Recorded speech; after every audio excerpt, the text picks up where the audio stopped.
Ikhwata Islam azani Allah wa iyyakum. Rasulullah sallallahu alaihi wasallam adalah suri tauladan kita di dalam seluruh urusan agama. Demikian pula dalam urusan dunia. Allah Ta'ala berfirman, laqad kana lakum fi rasulillahi uswatun hasanah liman kana yarjullaha wal yawmal akhir wa dzakarallaha katsira. Sungguh telah ada pada diri Rasulullah SAW suri tauladan yang baik bagi orang yang mengharapkan Allah dan kehidupan akhirat. Maka saudara-saudaraku sekalian, seorang mukmin berusaha sekuat tenaga untuk menjadikan Rasulullah SAW sebagai suri tauladan dalam hidupnya, dalam akidah, dalam ibadah, dalam akhlak, dalam muamalah, dan dalam seluruh urusan-urusan hidupnya. Kenapa? Karena Rasulullah SAW langsung dibimbing oleh Allah Subhanahu wa Ta'ala. Rasulullah SAW dibimbing oleh Allah dengan wahyunya, sehingga semua perbuatan Rasulullah SAW pastinya adalah merupakan kebenaran. Allah berfirman, wa ma yantiqu 'anil hawa in huwa illa wahyun yuha. Tidaklah Muhammad sallallahu alaihi wasallam berbicara dari hawa nafsunya, akan tetapi ia adalah wahyu yang Allah wahyukan kepadanya. Maka saudara-saudaraku sekalian, Allah Subhanahu wa Ta'ala mewajibkan seluruh manusia untuk mengikuti Rasulullah sallallahu alaihi wasallam dan mengancam siapapun yang tidak mau menaati Rasul dengan ancaman yang pedih dan keras. Allah Subhanahu wa Ta'ala berfirman, wa athi'u Allah wa athi'ur Rasul. Taati Allah, taati Rasul. Allah juga berfirman, may yuti'ir Rasul faqad ata'a Allah. Siapa yang menaati Rasul, sungguh ia telah menaati Allah Subhanahu wa Ta'ala. Allah Subhanahu wa Ta'ala mengancam orang yang tidak mau mengambil perintah Rasul dengan dua ancaman yang dua-duanya pahit sekali. Allah berfirman, falyahdharil ladzina yukhalifuna an amrihi an tusibahum fitnatun aw yusibahum adzabun alim. Hendaklah waspada orang-orang yang menyelisihi perintah Rasulullah SAW untuk ditimpa fitnah atau ditimpa adab yang pedih. Di sini Allah mengatakan orang yang menyelisihi perintah Rasul, yang tidak mau menaati perintah Rasul sallallahu alaihi wasallam akan ditimpa salah satu dari dua. Yang pertama yaitu fitnah. Apa yang dimaksud dengan fitnah? Imam Ahmad bin Hanbal menafsirkan, atadruna mal fitnah? Tahukah kamu apa itu fitnah? Yaitu asyirk awil kufur, kesyirikan atau kekafiran. Artinya seseorang dari kamu, kata beliau, ketika ia sengaja meninggalkan perintah Rasulullah SAW, Allah jadikan hatinya condong kepada kesyirikan atau kekafiran. Allah mengatakan, falyahdharil ladzina yukhalifuna an amri an tusibahum fitnah. Hendaklah waspada orang-orang yang menyelisih perintah Rasulullah SAW untuk ditimpa fitnah yaitu syirik. Au yusibahum adzabun alim, atau ditimpa adab yang pedih. Subhanallah, saudaraku sekalian, di sini Allah memberikan pilihan bagi orang yang menyelisih perintah Rasulullah SAW. Silahkan pilih antara dua ini, ditimpa fitnah atau ditimpa apa? Adab yang pedih. Dan dua-duanya pahit, saudaraku. Berarti kewajiban kita adalah mengikuti Rasulullah SAW, menaati Rasulullah SAW di dalam seluruh sisi-sisi kehidupannya, Dalam akidah ini yang paling utama. Demikian pula dalam ibadah, dalam akhlak dan muamalah. Rasulullah bersabda dalam ibadah, "Sallu kama ra'aitumuni usolli." Salatlah kalian sebagaimana kalian melihat aku salat, kata Rasulullah SAW. Beliau juga bersabda, "Khudhu anni manasikakum." Ambil dariku manasik haji kalian. Saudara-saudaraku sekalian, ikhwatul iman, azani Allah wa iyyakum. Dalam akhlak, maka beliau yang terbaik. Sampai Allah memuji Rasulullah SAW dalam akhlaknya. Allah berfirman, "Wa innaka la'ala khuluqin azim." Sesungguhnya engkau, wahai Muhammad, di atas akhlak yang agung. Maka saudara-saudaraku sekalian, Aisyah radhiyallahu anha pernah ditanya bagaimana akhlak Rasulullah sallallahu alaihi wasallam. Maka Aisyah radhiyallahu anha menjawab, "Kana khuluquhul Qur'an." Adalah akhlak Rasulullah itu adalah Al-Qur'an. Saudara-saudaraku sekalian, ikhwatal iman, azani Allah wa iyyakum. Namun tentunya saudaraku, yang mampu menjadikan Rasulullah sebagai suri tauladan hanyalah orang-orang yang memiliki beberapa sifat berikut ini. Karena tidak setiap orang mampu menjadikan Rasulullah sebagai suri tauladan. Tidak setiap manusia mampu mengikuti Rasulullah SAW di dalam seluruh urusan agama.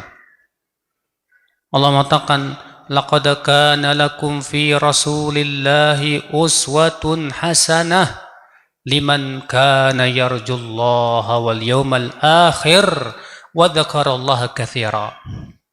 Sungguh telah ada pada diri Rasulullah SAW suri tauladan yang baik. Tapi bagi siapa?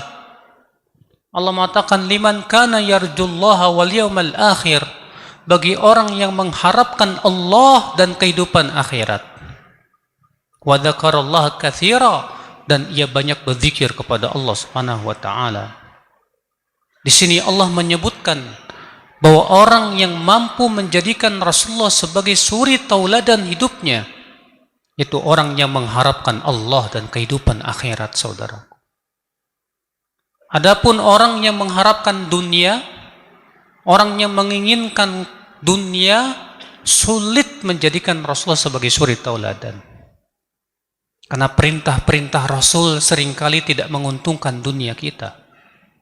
Karena larangan-larangan Rasulullah seringkali menguntungkan dunia kita dan syahwat kita. Oleh karena itulah saudara-saudaraku sekalian, ikhwata Islam, jika kita ingin menjadikan Rasulullah sebagai suri tauladan kita, berarti hati kita ini harus diperbaiki. Yang kita harapkan terbesar di hati dan di dada kita adalah Allah dan kehidupan akhirat, saudaraku sekalian. Maka bila kita tidak memiliki modal ini, mengharapkan Allah dan akhirat, jangan harap kita bisa menjadikan Rasulullah sebagai tauladan dalam hidup kita.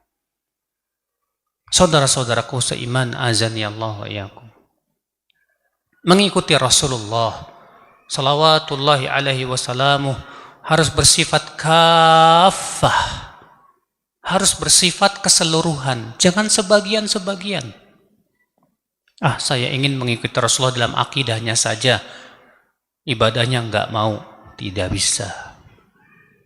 Saya mengikuti Rasulullah ibadahnya saja, akidahnya tidak bisa. Saya mengikuti Rasulullah dalam masalah muamalah dan akhlaknya saja, yang lainnya tidak bisa. Ini tidak diperbolehkan, saudaraku. Makanya Allah mencela orang-orang Yahudi yang hanya beriman kepada sebagian dan kafir kepada sebagian. Allah berfirman, "Afatu'minuna bi ba'dil kitabi wa takfuruna bi ba'd?" Apakah kalian mengimani sebagian Alkitab dan kafir kepada sebagian yang lain? Tidak. Kita wajib mengikuti Rasulullah dalam seluruh masalah agama kami. Dalam akidah terutama, dalam ibadah, bahkan dalam tata cara berpakaian kita, dalam cara tidur kita, di dalam cara makan kita, minum kita, Bahkan dalam segala sesuatu kita berusaha menjadikan Rasulullah SAW sebagai tauladan kita, saudara-saudaraku sekalian. Ikhwatal iman azani Allah wa iyyakum. Saudaraku sekalian, akhwal iman. Di sana ada beberapa poin yang saya ingin sampaikan tentang masalah menjadikan Rasulullah sebagai tauladan hidup kita. Yang pertama, saudaraku sekalian, tidak mungkin kita menjadikan Rasulullah sebagai suri tauladan kecuali dengan mempelajari sunnahnya, kecuali dengan mempelajari hadis-hadisnya. Sebab tidak mungkin kita mengenal bagaimana sunnah Rasulullah jika kita tidak mempelajarinya. Makanya Rasulullah SAW menganjurkan umatnya untuk mempelajari hadis Rasulullah. Rasulullah bersabda, "Nadharallahu imra'a sami'a maqalati fahafidhaha wa wa'aha wa addaha kama sami'a." Semoga Allah memberikan cahaya kepada wajah orang yang mendengarkan sabdaku, lalu kemudian ia memahaminya, menghafalnya, lalu ia menyampaikan kepada orang lain. Di sini Rasulullah SAW mendoakan orang yang mempelajari hadis Nabi SAW supaya wajahnya diberikan cahaya oleh Allah Subhanahu wa taala. Oleh karena itu Sufyan bin Uyainah berkata, "Ma ra'aitu ahlal hadithi qat." Tidak pernah aku melihat seorang ahli hadis pun illa wa fi wajhi nudrah, kecuali aku melihat wajahnya itu bercahaya berdasarkan hadis ini. Saudara-saudaraku sekalian, ikhwatal Islam azani Allah wa iyyakum. Maka saudaraku, mempelajari hadis ini sangat urgen. Tidak mungkin kita bisa memahami Al-Quran jika kita tidak memahami hadis Nabi SAW. Bahkan tidak mungkin kita akan bisa memahami tauhid, tidak mungkin memahami akidah, tidak mungkin memahami tentang sholat, zakat, puasa, dan yang lainnya kalau kita tidak mempelajari hadis Nabi Sallallahu Alaihi Wasallam. Lihat Pak, ayat-ayat hukum dalam Al-Quran bersifat apa? Global. Perinciannya adanya di mana? Dalam hadis Nabi Sallallahu Alaihi Wasallam. Silakan Bapak cari dalam Al-Quran, ada tidak ayat yang menjelaskan tentang jumlah rakaat sholat? Ada? Tidak ada. Ada dalam Al-Quran sholat subuh 2 rakaat? Ada dalam Al-Quran sholat zuhur 4 rakaat? Ada dalam Al-Quran sholat maghrib 3 rakaat? Jawab, tidak ada. Adanya di mana? Di dalam hadis Nabi Sallallahu Alaihi Wasallam. Ada dalam Al-Quran perincian tentang zakat, berapa nisabnya, apa saja yang harus dikeluarkan, berapa persen dikeluarkan. Silakan Anda cari dalam Al-Quran, Anda tidak akan mendapatkannya. Adanya di mana Pak? Dalam hadis Nabi Sallallahu Alaihi Wasallam. Bahkan dalam masalah tauhid, banyak perkara yang Rasulullah SAW terangkan tentang jenis-jenis kesyirikan yang tidak ada dalam Al-Quranul Karim. Oleh karena itulah saudaraku sekalian, orang yang sangat faham terhadap hadis, dia yang paling paham tentang Al-Quran. Umar bin Khattab berkata, "Ya'tikum qaumun yujadilunakum bisyubuhatil Quran. Fajadiluhum bis sunan fa inna ahlas sunani a'rafu li kitabillah." Nanti akan datang, kata Umar, suatu kaum yang akan mendebat kalian dengan ayat-ayat mutasyabihat. Maka lawan mereka dengan hadis, dengan sunnah. Karena orang yang sangat paham terhadap hadis yaitu sunnah, ia yang paling paham tentang Al-Quranul Karim. Saudara-saudaraku sekalian, ikhwatul Islam azani Allah wa iyyakum. Pelajari hadis Nabi SAW. Dengan kita mempelajari hadis Nabi, berarti kita sudah punya andil membela sunnah Rasulullah Sallallahu Alaihi Wasallam. Kalau kita mempelajari hadis, Kemudian kita berusaha untuk memilah dan memilih mana hadis yang sahih, mana hadis yang dhaif, mana hadis yang palsu. Kita berusaha untuk menjelaskan kepada manusia tentang bahaya hadis palsu.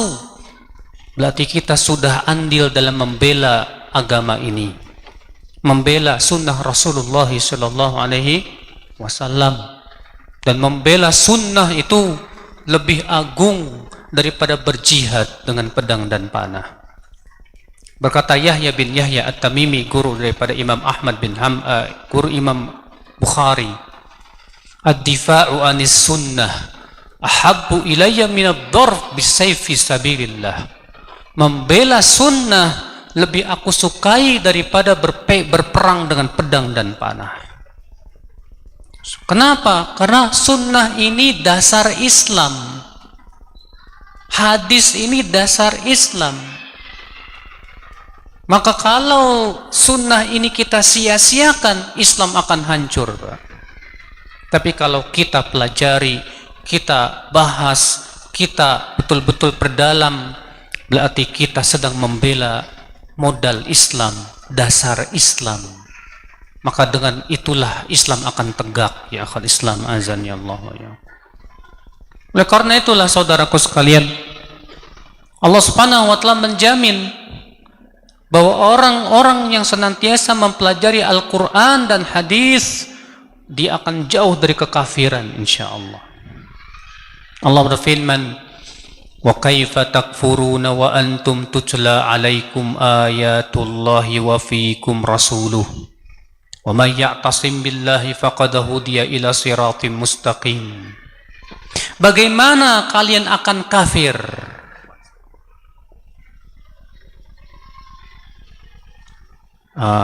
mohon maaf ini ada mobil menghalangi jalan nomor BG 1173HE, BG 9471NH, BD 1427LHI. Siapa nih yang punya?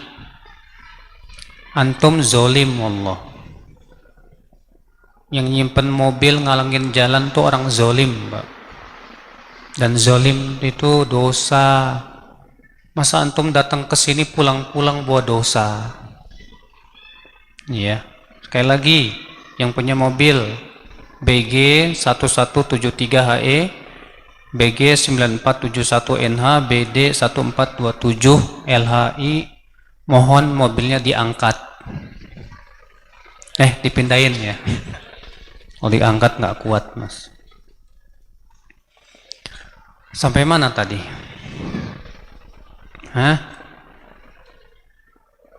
Iya. Allah mengatakan wa kaifa takfurun, bagaimana kalian akan kafir? Kata Ibnu Katsir, ay annal kufra ba'idun ankum, artinya kekafiran jauh dari kalian. Kapan? Wa antum tutla alaikum ayatullah wa fiikum rasuluh, sementara kalian terus-menerus dibacakan ayat-ayat Allah dan pada diri kalian Rasulnya. Rasulullah sudah meninggal dunia, maka Rasulullah meninggalkan sunnahnya. Maka ini jaminan bahwa orang yang senantiasa mempelajari Al-Quran dan sunnah, dia akan jauh dari kekafiran, saudaraku sekalian. Ikhwatul Islam azani Allah wa iyyakum. Bahkan selama kita menegakkan sunnah, mempelajari sunnah, mempelajari hadis, selama itu Allah akan tahan azab dari kita. Allah berfirman, wa ma kana Allahu mu'adzibahum wa anta fihim. Allah tidak akan pernah mengadab mereka selama kamu masih ada pada diri mereka. Rasulullah sudah meninggal dunia, yang ada sunnahnya. Maka selama sunnah itu kita terapkan dalam hidup kita, kita pelajari dalam hidup kita, Allah tidak akan mengadab kita. Tapi ketika kita sudah tidak peduli dengan sunnah Nabi tentang agama kita, kita tidak peduli lagi, jangan salahkan kalau Allah turunkan adabnya kepada kita, saudaraku sekalian, ikhwata Islam azani Allah wa iyyakum. Maka ini yang pertama, saudaraku, tidak mungkin kita menegakkan sunnah Nabi. Tidak mungkin kita berusaha menjadikan Rasulullah sebagai suri tauladan kecuali dengan mempelajari apa? Hadis, sunnah. Berapa banyak hadis yang sudah kita pelajari? Sangat banyak kitab-kitab hadis yang belum kita pelajari. Sahih Bukhari, Sahih Muslim, Abu Daud, Tirmidzi, Nasai, Ibnu Majah, belum lagi Musnad Imam Ahmad, belum lagi yang lainnya. Sangat banyak hadis yang belum kita pelajari, saudaraku sekalian. Namun sayang kita lebih sibuk dengan apa? Dengan mengikuti berita hangat, berita viral, dan yang lainnya. Saudaraku sekalian, ikhwatal Islam, azan ya Allah wa iyyakum. Yang kedua, siapapun di antara kita yang ingin mengikuti Rasulullah SAW, siapapun di antara kita yang ingin menauladani Rasulullah SAW, hendaklah ia membeningkan dan membersihkan hatinya terlebih dahulu. Karena masalah hati ini besar, saudaraku. Tujuan ibadah itu adalah membersihkan hati. Allah berfirman, ya ayuhan nas, u'budu rabbakum alladhi khalaqakum walladhina min qablikum la'allakum tattaqun. Wahai manusia, sembahlah, beribadahlah kamu kepada Rabbmu yang telah menciptakan kamu dan menciptakan orang-orang sebelum kamu agar kamu bertakwa. Tahu tidak Pak? Tujuan Allah menciptakan manusia dan jin untuk apa? Untuk ibadah. Tapi tujuan ibadah untuk apa? Dalam ayat ini menyebutkan apa tujuan ibadah? La'allakum tattaqun. Supaya kamu bertakwa. Di mana tempat takwa? Rasulullah bersabda, "Ala innat taqwa hahuna." Ketahuilah takwa itu tempatnya di sini.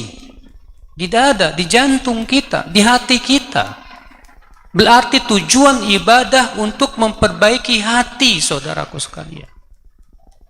Tidak mungkin kita bisa beribadah dengan benar kalau hati kita tidak kita benarkan. Makanya Allah bersumpah 11 kali sumpah menetapkan tentang pentingnya pembersihan jiwa. Allah berfirman, wasyamsi waduhaha wal qamari idza talaha wan nahari idza jallaha wal laili idza yakshaha was samai wama banaha wal ardi wama tuhaha wa nafsin wa ma sawwaha. Berapa kali itu? 11 kali. Bayangkan, tidak pernah Allah bersumpah yang lebih banyak dari surat ini, Pak. Untuk apa Allah menyebutkan sumpah sebesar sebanyak ini, saudaraku sekalian? Allah menyebutkan fa'alhamaha fujuraha wa taqwaha. Maka Allah pun memberikan kepada manusia itu, setiap jiwa itu, kefajiran, jalan keburukan dan kelurusannya. Lalu Allah menyebutkan jawab sumpahnya. Untuk apa Allah bersumpah 11 kali? Qad aflaha man zakkaha. Sungguh telah beruntung orang yang mensucikan jiwanya. Wa qad khaba man dassaha. Sungguh merugi orang yang mengotori jiwanya. Saudara-saudaraku sekalian, ikhwata Islam, azani Allah wa iyyakum. Kenapa pensucian jiwa ini penting sekali, Pak? Karena kalau kita menuntut ilmu dalam keadaan hati kita masih banyak penyakitnya, ilmu tidak ada manfaatnya, Pak. Ilmu seringkali tidak bermanfaat ketika hati kita dipenuhi oleh hawa nafsu. Ketika hati kita dipenuhi oleh syahwat, ilmu menjadi tidak bermanfaat. Baca oleh Bapak surat Al-A'raf ayat 175 176. Allah berfirman, "Watlu 'alaihim naba'al ladzi atainahu ayatina fansalakha minha fa'atba'ahu syaitanu fakana minal ghawin. Walau syi'na la rafa'nahu biha walakinnahu akhlada ilal ardi wattaba'a hawah." Allah mengatakan, bacakan kepada mereka. Bacakan kepada mereka. tentang kisah orang yang telah kami ajarkan ayat-ayat kami kepadanya. Lalu ia pun lepas dari ayat-ayat kami itu. Lalu ia pun tersesat jalan dan setan pun mengikutinya. Kalaulah kami kehendaki, kami akan muliakan ia dengan ayat-ayat kami itu. Akan tetapi ia condong kepada dunia dan mengikuti hawa nafsunya. Lihat saudaraku, Allah menyuruh Rasulullah SAW membacakan tentang kisah orang yang hidup di zaman Nabi Musa alaihissalam. Orang itu bernama Bal'am. Si Bal'am diajarkan oleh Allah Al-Quran. Oh, dia Masya Allah, dia kuasai Taurat, dia banyak paham tentang agama, Pak. Tapi sayang, si Bal'am ini hatinya ini punya dua penyakit nih. Apa penyakitnya? Yang pertama penyakit syahwat. Yang kedua penyakit syubhat. Rupanya si Bal'am ini hatinya lebih cinta dunia daripada akhirat. Si Bal'am ini masih suka ngikutin hawa nafsu. Akhirnya ayat-ayat Al-Quran atau ayat-ayat Taurat yang sudah dipelajari oleh dia tidak ada manfaatnya, Pak. Tidak ada manfaatnya. Akhirnya dia pun lepas dari ayat-ayat Allah. Akhirnya dia pun diikuti oleh setan. Lalu dia pun menjadi orang yang tersesat. Sama halnya dengan kita. Kalau kita belajar ilmu, belajar hadis, belajar Quran, belajar yang lainnya, tapi hati kita masih banyak penyakitnya. Penyakit syahwat, penyakit cinta dunia, kesombongan, kedengkian, dan yang lainnya. Belum lagi syubhat begitu kuat di akal pikiran kita. Sulit sekali kita untuk mengamalkan ilmu tersebut, saudaraku sekalian. Maka dari itulah, akhwal Islam, para ulama terdahulu menasihati siapapun di antara kita yang ingin belajar ilmu, hendaklah yang pertama kali dia pelajari, belajar adab terlebih dahulu. Adab yang dimaksud di sini adab-adab jiwa yang disebut dengan tazkiyatun nufus. Ini dia Muhammad bin Sirin berkata, "Ta'allamna al-adab 30 sanah wa ta'allamna al-ilma 20 sanah." Kami belajar adab 30 tahun dan kami belajar ilmu 20 tahun. Bayangkan. Sufyan Ats-Tsauri mengatakan, "Ta'allamul adab, kunna nata'allamul adab kama nata'allamul ilm." Kami belajar adab itu seperti kami belajar ilmu. Bayangkan. Apa yang dimaksud adab yang disebutkan oleh para ulama dalam perkataan tadi mencakup semuanya. Adab jiwa, adab kepada guru, adab kepada ilmu, adab di majlis ilmu. Penting sekali. Makanya Ibnu Qayyim rahimahullah mengatakan apa? Husnul adabil mar'i unwanu sa'adatihi. Bagusnya adab seseorang itu tanda akan kebahagiaan orang tersebut. Sementara buruknya adab seseorang itu tanda akan kesengsaraan orang tersebut. Maka saudara-saudaraku sekalian, ikhwatal iman, azani Allah wa ya. Nah, ini yang kedua yang hendaknya kita pahami, saudaraku. Siapapun yang ingin belajar sunnah, yang ingin meneladani Rasulullah SAW, hendaklah ia berusaha untuk membeningkan hatinya. Membeningkan apa? Hatinya. Kemudian yang ketiga, saudaraku sekalian, bahwasanya saudaraku sekalian, yang terpenting dari mengikuti Rasulullah SAW, yaitu dalam mengikuti Rasulullah SAW, hendaklah kita lihat mana yang paling penting dulu, kemudian terpenting, kemudian penting, dan yang lainnya. Setiap kita, siapapun kita yang ingin belajar ilmu, yang harus dia pelajari pertama kali adalah yang paling penting dalam hidup kita. Apa itu yang paling penting dalam hidup kita, Pak? Itu yang merupakan syarat masuk surga. Apa itu syarat masuk surga, Pak? Yaitu la ilaha illallah. Yang itu merupakan kalimat yang paling agung. Wajib kita pelajari ini yang pertama kali. Setiap kita wajib belajar tentang makna la ilaha illallah, tentang tauhid, karena itu hak Allah yang paling besar. Jangan sampai terkadang saya melihat sebagian penuntut ilmu sibuk belajar ilmu bahasa Arab, tapi belajar tauhidnya dikesampingkan, salah besar. Ada penuntut ilmu sibuk belajar tajwid, tapi masalah akidahnya dikesampingkan, salah besar, Pak. Salah besar, Pak. Maka yang harus kita pelajari yang paling penting apa? Tauhid. Rukun iman. Rukun iman ada berapa? Ada 6. Yang pertama, iman kepada Allah, malaikatnya, kitab-kitabnya, para nabinya, beriman kepada hari akhirat, beriman kepada takdir yang baik maupun yang buruk. Ini harus betul-betul kita pelajari. Terutama yang pertama, yaitu iman kepada Allah Subhanahu wa taala.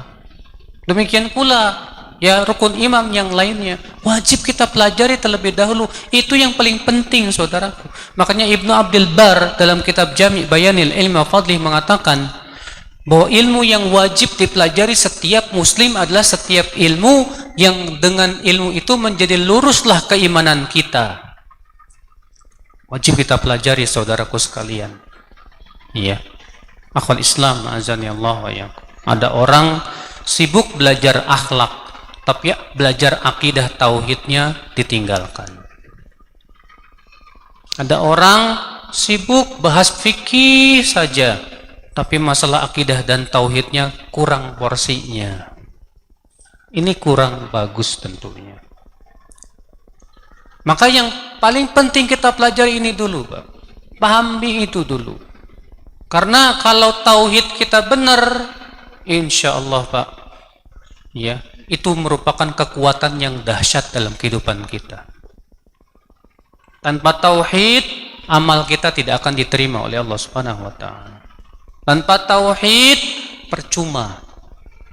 Kita belajar sebanyak apapun kalau ternyata kita jatuh kepada perbuatan syirik, lalu kita wafat di atas syirik, tetap saja kita masuk ke dalam api neraka. Na'udzubillah, nasallallahu salamata wal afiyah. Tauhid, demikian pula akidah. Apa bedanya tauhid sama akidah? Akidah itu keyakinan. Kalau tauhid itu hak Allah, hak terhadap Allah. Akidah lebih luas daripada tauhid. Tauhid itu bagian dari akidah. Jadi akidah itu keyakinan secara umum. Sedangkan tauhid itu berhubungan dengan bagaimana kita kepada Allah Subhanahu wa taala. Nah, akidah yang paling penting adalah tauhid. Tapi akidah yang lainnya juga harus dipelajari, Pak. Bapak tahu tidak, Pak? Kalau ibadah kamu bagus, ibadahnya hebat nih, puasanya hebat, tapi akidahnya rusak, ibadahnya pun bisa-bisa tidak dinilai oleh Allah. Saya berikan contoh. Rasulullah ketika menggambarkan tentang orang Khawarij, tahu nggak orang Khawarij? Pernah dengar Khawarij? Khawarij itu firqah yang gampang mengkafirkan orang, Pak. Jadi Khawarij itu mudah mengkafirkan pelaku dosa besar. Menurut orang Khawarij, orang yang berbuat dosa besar itu kafir. Pemakan riba kafir, pencuri kafir, pezina kafir, halal darahnya, dan yang lainnya. Rasulullah SAW mengabarkan akan munculnya kelompok itu. Dan Rasulullah SAW mensifati Khawarij itu, Pak, ibadahnya hebat sekali. Apa kata Rasulullah tentang orang Khawarij? Tahqiruna salatakum bisolatihim wa siyamakum bisiyamihim kalian wahai para sahabat akan menganggap remeh puasa kalian dibandingkan dengan puasa mereka, salat kalian dibandingkan dengan salat mereka. Saking hebatnya ibadahnya orang Khawarij itu. Tapi apa kata Rasulullah tentang orang Khawarij? Yamrukuna minad din, tapi mereka melesat dari agama. Kama yamrukus sahmu minar ramiyah, sebagaimana panah itu melesat dari buruannya. Loh, padahal ibadahnya mantap. Ibnu Abbas pernah mendatangi kaum Khawarij. Apa kata Ibnu Abbas? Ternyata tangannya kapalan, jidatnya hitam. Karena mereka malamnya nggak tidur tahajud, siangnya puasa, setiap hari begitu, Pak. Sampai badannya kurus, wajahnya pucat. Saking banyaknya ibadah mereka. Tapi bagaimana komentar Rasulullah tentang mereka? Kata Rasulullah, kilabun nar, mereka anjingnya api neraka. Padahal ahli ibadah. Maka jangan tertipu kalau ada orang ibadahnya hebat tapi tukang ngebom. Ya, seperti yang kita dengar di Medan tuh. Katanya ada ahli ibadah ngebom di Mabes polisi di Medan itu. Padahal kan polisi di sana banyak orang Islam juga. Di Cirebon bahkan mereka lagi sholat Jumat ngebom juga. Ternyata katanya orangnya ahli ibadah. Memang Rasulullah sudah mengabarkan orang Khawarij itu ahli ibadah. Sampai Rasulullah mengatakan sholat kamu tidak ada apa-apanya dibandingkan dengan sholat mereka. Tapi Pak, Rasulullah tidak melihat kehebatan ibadah mereka kalau akidahnya rusak. Masalahnya orang Khawarij ini akidahnya rusak. Mengatakan bahwasanya pelaku dosa besar kafir, semua yang tidak berhukum dengan hukum Allah kafir. Bayangkan saudara-saudara sekalian, ini menunjukkan masalah akidah itu penting sekali, saudaraku. Sehebat apapun ibadah dia, tahajudnya hebat, puasanya hebat, tapi akidahnya rusak, tidak dinilai oleh Allah Subhanahu wa taala. Maka penting belajar akidah, terutama akidah tauhid. Pelajari itu yang paling penting, Pak. Iya. Bagaimana perkataan Abdullah bin Umar terhadap Qadariyah? Bapak tahu nggak Qadariyah siapa? Qadariyah itu kelompok yang menolak takdir. Katanya takdir tidak ada. Katanya Allah belum menakdirkan segala sesuatu. Apa kata Abdullah bin Umar?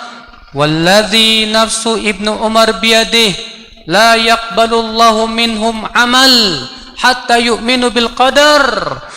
Demi zat yang diri Ibnu Umar ada pada tangannya, Allah tidak akan menerima amalan mereka sampai mereka beriman kepada takdir.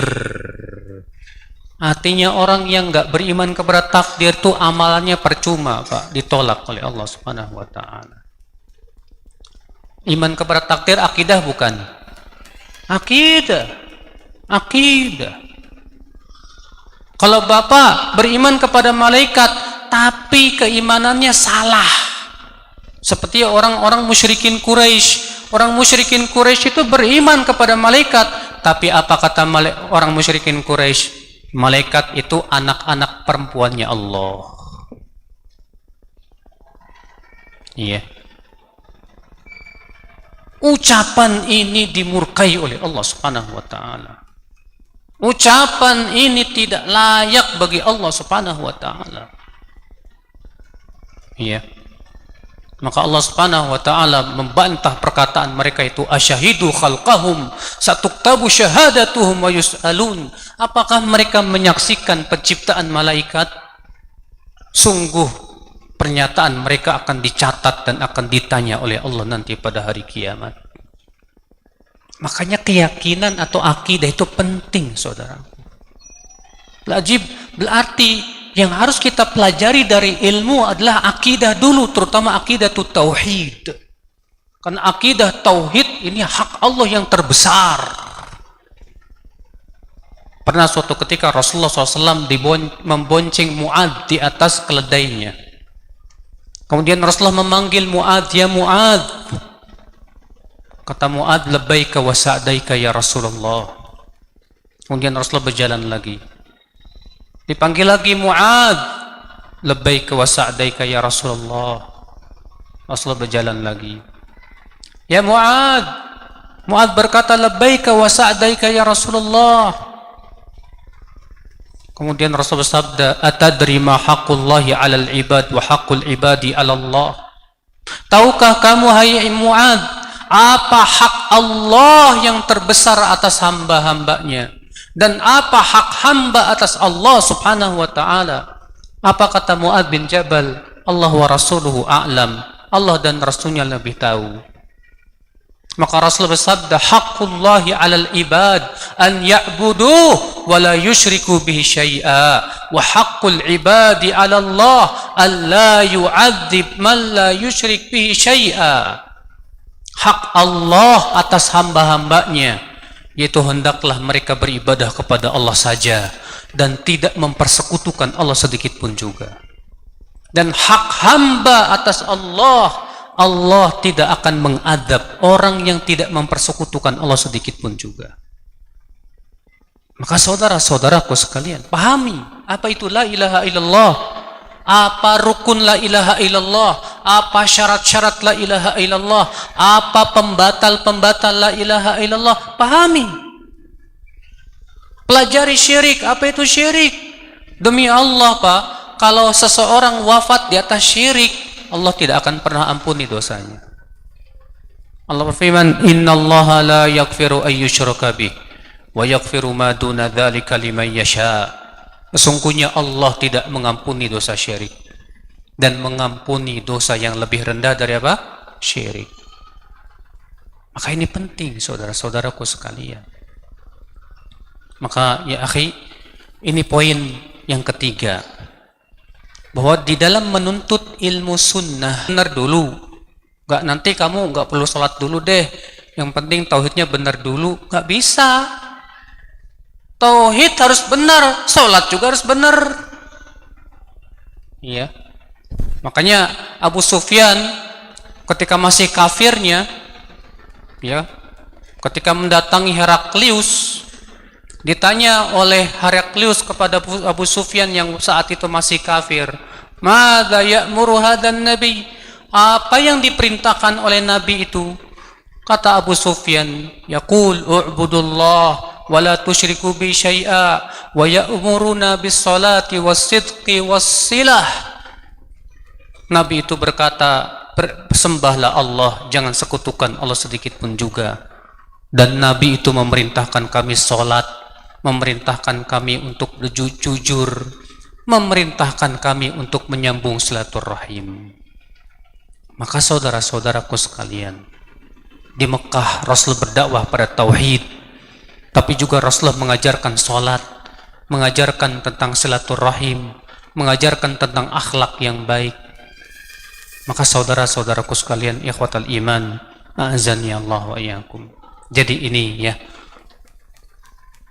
kita dalam mempelajari sunnah Nabi Pak, sekali lagi prioritaskan yang paling utama, yang paling wajib.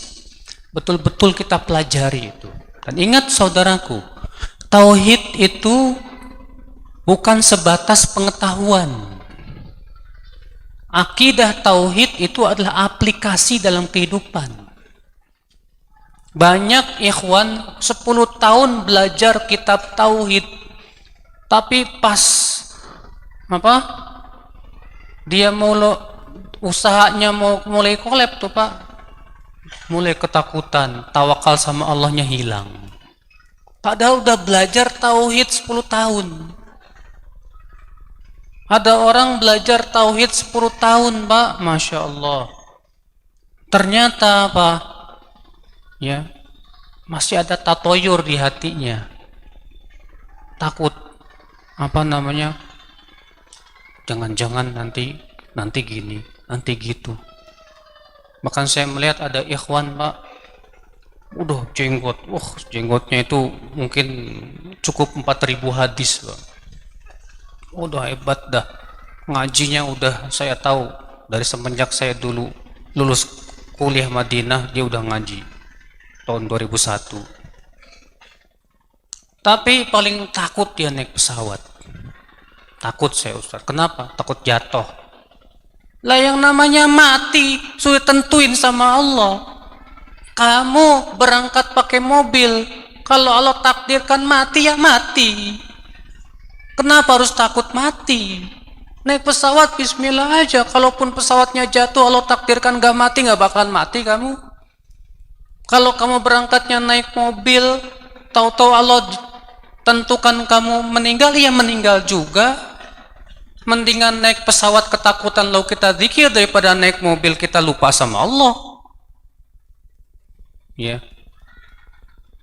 Tawakalnya kurang kepada Allah. Karena seharusnya tawakal itu menumbuhkan apa Pak? Syaja'ah, keberanian kata para ulama. Ya. Semakin kuat tawakal seseorang, semakin berani dia. Tawakalnya kuat kepada Allah Subhanahu wa taala. Nah, saudara-saudara, inilah makanya tauhid itu adalah aplikasi, bukan hanya sebatas apa? Pengetahuan. Banyak di antara kita tahu tawakal hanya kepada Allah. Ya, betul. Cinta harus kepada Allah saja. Ya, betul. Tapi aplikasinya? Ya. Takut hanya kepada Allah saja. Ya, betul. Tapi aplikasinya?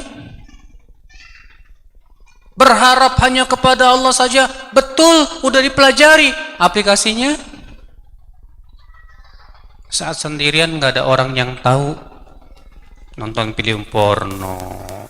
Ini tauhidnya kemana? Dia yakin kan Allah Maha melihat? Kan tauhid itu ada tauhid rububiyah, tauhid uluhiyah, tauhid asma wa sifat. Mana tauhid asma wa sifatnya?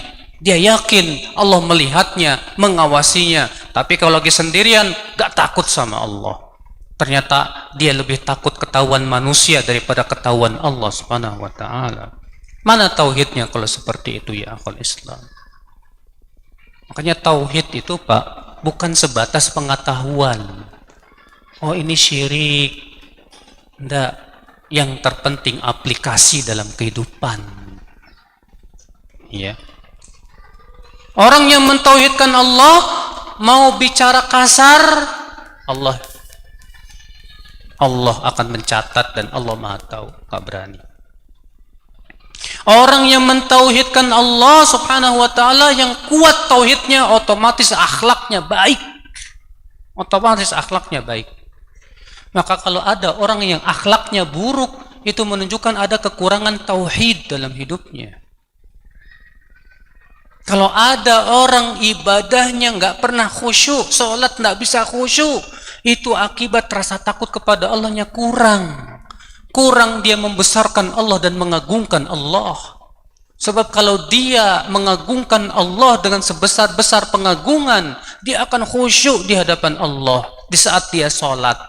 Tapi ketika ia tidak bisa khusyuk, berarti ada sesuatu yang lebih besar di hatinya dari Allah Subhanahu wa taala. Makanya Ibnu Qayyim mengatakan, kenapa rahasianya, apa hikmahnya ketika kita sholat disuruh mengucapkan Allahu Akbar, takbiratul ihram, Allahu Akbar, mau ruku, Allahu Akbar, mau sujud, Allahu Akbar. Kenapa? Karena itulah memang kuncinya khusyuk. Kata beliau, "Faman kana Allahu akbar fi qalbihi min kulli syai'in khasha'at jawarihuhu." Siapa yang Allah lebih besar di hatinya dari segala sesuatu, ia pasti khusyuk salatnya. Tapi siapa yang ada sesuatu yang lebih besar di hatinya dari Allah, dia tidak bisa khusyuk. Tidak bisa khusyuk. Makanya khusyuk itu mengikuti apa? Tauhid. Semakin kokoh tauhidnya kepada Allah, semakin khusyuk hidupnya. Makanya orang yang mentauhidkan Allah itu Pak, Masya Allah, akan terpatri dalam akhlaknya yang luar biasa. Orang yang mentauhidkan Allah, ibadahnya pun kuat Pak. Kenapa? Karena tauhid mengharuskan kita cinta kepada Allah. Dan cinta menyebabkan kita rindu untuk bermunajat kepada Allah dan merasa asyik bermunajat dengan Allah. Maka orang yang mentauhidkan Allah, dia akan merasa nikmat ketika sholat. Nah, selama ini Ustaz, saya sholat nggak nikmat. Sholat pengennya cepat-cepat. Kita jawab, itu karena kurangnya cintamu kepada Allah. Sebab kalau kamu cinta kepada Allah, kamu akan rindu kepada Allah. Kalau kamu cinta kepada Allah, kamu akan asyik berdua-duaan dengan Allah. Seperti halnya kamu cinta sama perempuan, asyik kan berdua-duaan sama dia? Kangen kan, rindu sama dia? Memang demikian konsekuensi cinta. Dan cinta itu termasuk bagian tauhid yang sangat penting sekali. Maka saudaraku sekalian, kalau ada sholatnya cepat banget, apalagi zaman sekarang Pak, sholat taraweh tercepat di dunia. Ngapain kok cepat-cepat, kayaknya nggak betah ya untuk bermunajat sama Allah. Itu menunjukkan kurangnya cinta dia kepada Allah, tauhidnya kurang Pak.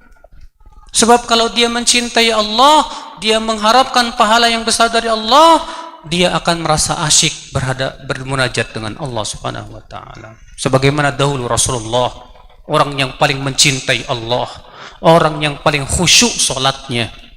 Rasulullah SAW sangat asyik di dalam salat itu, enggak kayak kita. Maka saudara-saudara sekalian, ikhwatul iman, azani Allah wa iyyakum.